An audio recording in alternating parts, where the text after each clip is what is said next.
as possible, and there was no other house within hearing distance. Fulred shook himself, as if to rid his mind of unsavoury speculations, and went back to his reading.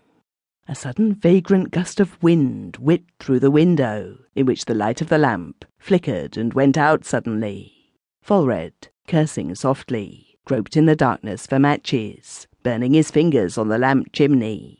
He struck a match, relighted the lamp, and glancing over at the bed, got a horrible mental jolt. Adam Farrell's face stared blindly at him. The dead eyes, wide and blank, framed in the gnarled grey features. Even as Fulred instinctively shuddered, his reason explained the apparent phenomenon. The sheet that covered the corpse had been carelessly thrown across the face, and the sudden puff of wind had disarranged and flung it aside.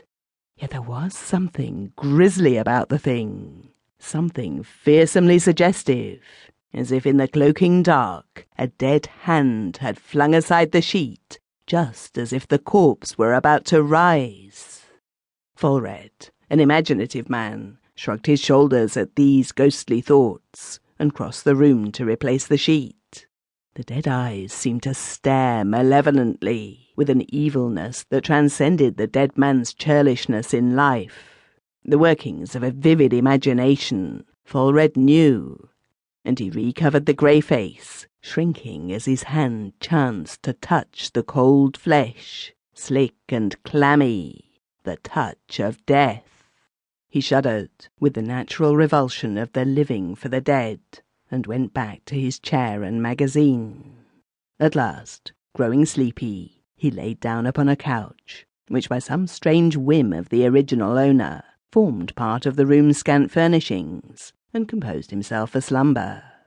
He decided to leave the lamp burning, telling himself that it was in accordance with the usual custom of leaving lamps burning for the dead, for he was not willing to admit to himself that already he was conscious of a dislike for lying in the darkness with the corpse.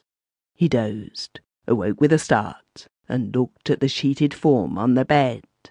Silence reigned over the house, and outside it was very dark. The hour was approaching midnight, with its accompanying eerie domination over the human mind. Fulred glanced again at the bed where the body lay, and found the sight of the sheeted object most repellent.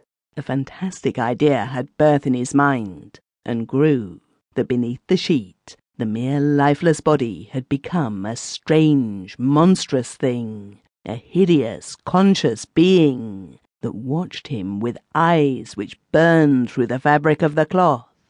This thought, a mere fantasy, of course, he explained to himself by the legends of vampires, undead ghosts, and such like, the fearsome attributes with which the living have cloaked the dead for countless ages, since primitive man first recognized in death something horrid and apart from life.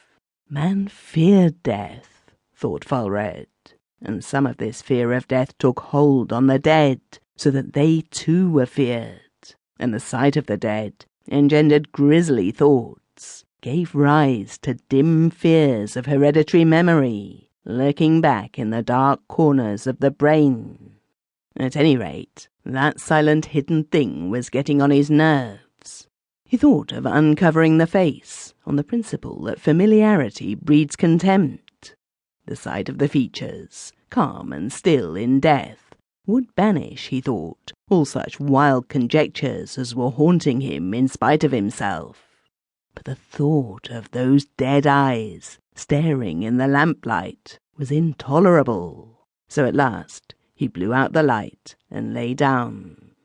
This fear had been stealing upon him so insidiously and gradually that he had not been aware of its growth.